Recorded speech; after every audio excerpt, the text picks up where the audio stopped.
ETF index mutual funds నేర్చుకుని stock మార్కెట్లో రాణించాలనుకుంటున్నారా? వెంటనే ఈ నెంబర్కి కాల్ చేయండి. ఇరాన్ యుద్ధ పరిణామం వల్ల ప్రపంచంలో ఉండేటువంటి చాలా దేశాలకి ఆయిల్ దిగుమతులు లేకుండా పోయాయి. ఎందుకంటే హర్మాన్ జలసంధి నుంచి దాదాపు 2.5 కోట్ల బ్యారల్స్ అనునిత్యం అక్కడి నుంచి సరఫరా అవుతుంది. సో చాలా సందర్భాల్లో షా రెజ్యూమ్ పోయిన తర్వాత 1979లో షా రెజ్యూమ్ పోయింది. ఆ తర్వాత ఖుమైనీ రెజ్యూమ్ వచ్చింది. ఖుమైనీ మత ఛాందసవాదం వచ్చిన తర్వాత, అదే ఛాందసవాదం ఉండకూడదు, మత విశ్వాసాలు ఉండొచ్చు, కానీ మత ఛాందసవాదం ఉంటే అది మంచిది కాదు, అందరినీ కట్టడి చేసిన వాళ్ళు అవుతారు. ఆ దేశంలో ఇప్పటికీ కూడా చాలామంది మహిళలకి ఇబ్బందికరమైన పరిస్థితి, చాలామంది ముందరకు వచ్చి పోరాటం చేయాలనేటువంటి దిశలో ఉండగానే ఇక్కడ ఖుమైనీ వల్ల ఈ అమెరికాతోనూ ఇజ్రాయిల్తోనూ సంబంధాలు తెగిపోయిన తర్వాత ఆయన ప్రతి ఒక్కదాన్ని కొంచెం గీక్కొని ఇజ్రాయిల్తో ఎస్పెషలీ యుద్ధం వరకు తెచ్చుకున్నాడు. అందువల్ల ఏమైపోయిందంటే ఇప్పుడు ఆయనే చనిపోయిన, అందరూ అంటున్నారు ఆయన చనిపోయారని.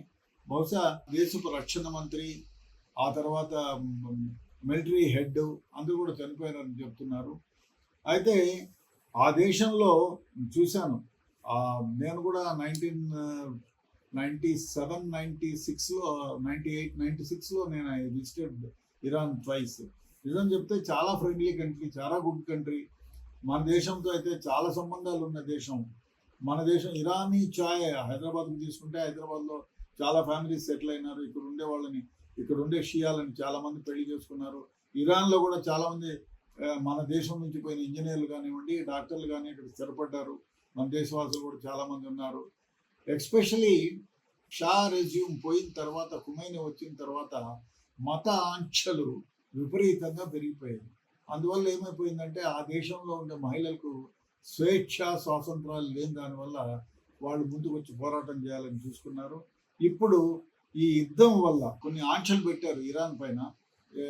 ఆ ఆంక్షల వల్ల ముందు 1974లో దాదాపు 74 lakhs ఆఫ్ బ్యారల్స్ ఒక రోజు వాళ్ళు అమ్మేవాళ్ళు. ఈ రోజు ఏమైపోయిందంటే దాన్ని 31 లక్షలకు పడిపోయింది. ఎందుకంటే ప్రతి ఒక్కళ్ళతో గిల్లుకోవడమే అయిపోయింది. సో అది ఇరాన్కి ఓమన్కి మధ్యన ఉంటుంది 50 కిలోమీటర్ జలసంధి. దాన్ని చూసుకొని ఖుమైనీకి తొక్కుడు పాటు, అంటే మేము అనుకుంటే ప్రపంచ దేశాలను శాసించగలం అనేటువంటి వ్యవహారం. అందువల్లే యుద్ధం స్టార్ట్ అయింది. దాదాపు 200 బాంబర్స్ ఇరాన్ని అటాక్ చేశారు. ఈ అందరూ ఏమంటున్నారంటే ఆ తెహరాన్లోను తర్వాత ఇస్ఫహాన్లోను బంకర్స్ ఉన్నాయి. మేము కూడా సందర్శించినప్పుడు చూసాము. అది ఎవరిని మనం ఆలోచనరు, బోర్డు చెప్తారు ఇది బంకర్ అని. చాలామంది ఖుమైనీ వాళ్ళ పాలకులంతా కూడా ఇస్ఫహాన్లో బంకర్స్లో సేఫ్గా ఉన్నారని. ప్రతి ఏమైనా ఇరాన్ దేశం యుద్ధము ప్రపంచానికి ఒక గొప్ప ఇబ్బందికరమైన వ్యవహారమే. ఎందుకంటే దాదాపు 2.5 కోట్ల బ్యారెల్ల ఆయిల్ ఇతర దేశాలకు పోకుండా ఆగిపోయింది. అదేవిధంగా దాదాపు మనం తీసుకుంటే ఇరాన్ కానీ, యుఏఈ కానీ, ఇజ్రాయెల్ కానీ, లెబనాన్ కానీ, సౌదీ అరేబియా కానీ, యుఏఈ కానీ, బహ్రెయిన్ కానీ, ఒమెన్ కానీ, అదేవిధంగా జార్డన్ కానీ, చాలా దేశాలకు మన డీజీసీఏ ఏం చెప్పిందయ్యా, మీరు ఈ విమానాలు నడపొద్దని చెప్పి ఆల్ ఎయిర్లైన్స్ చెప్పింది. దాదాపు 850కి పైగా విమానాలు ప్రపంచవ్యాప్తంగా రద్దయిపోయినాయి. చాలా దేశాలు స్టాండ్ స్టిల్ అయినాయి. మన దేశం నుంచి ఇరాన్ పైగా పోయేటువంటి విమానాలన్నీ కూడా ఆపేశారు. సో దాదాపు 30 దేశాలతో ఈ మామూలు విమానాలు సత్సంబంధాలు కోల్పోయినాయి, ఎక్కడెక్కడ స్టిల్ అయిపోయాయి. ఈ యుద్ధం ఇలాగే కొనసాగితే ప్రపంచ దేశాలలోకి ఆయిల్ ఎగుమతులు, ఎందుకంటే దాదాపు 30-35% ప్రపంచ దేశాలకు ఆయిల్ సప్లై అవుతుంది. 50-60% ఆ జలసంధి నుంచే, హర్మాన్ జలసంధి నుంచే వస్తాయి.